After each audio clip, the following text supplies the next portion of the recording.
Isang bata ang nasawi at 2 iba pa ang sugatan matapos po mabundol ng sasakyan sa Tondo, Maynila. Ang suspect napagalamang nagpa-practice pa lang magmaneho.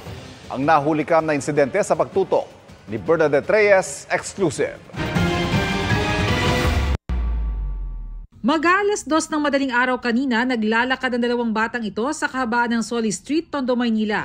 Ang isa sa mga bata kasama ang kanyang ina. Sa kanan mapapansin na nakahazard ng isang sasakyan. Tumawid sa kabila ang 3. Pero ilang hakbang lang, eksakto, pagtawid ng 2 bata at yung nanay, biglang dumating yung sasakyan. Biglang lumikong ganon.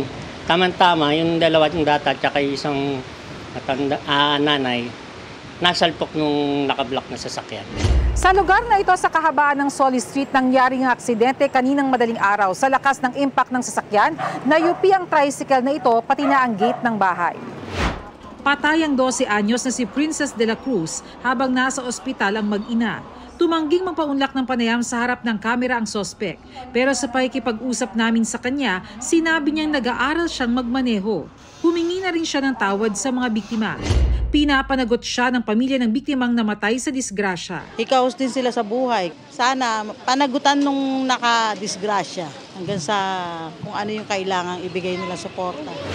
Para sa GMA Integrated News, Bernadette Reyes, nakatutok 24 oras. Mga kapuso, patuloy na tumutok sa mga balita. Mag-subscribe sa GMA Integrated News sa YouTube. Sa mga kapuso abroad, samahan niyo kami sa GMA Pinoy TV at www.gmanews.tv.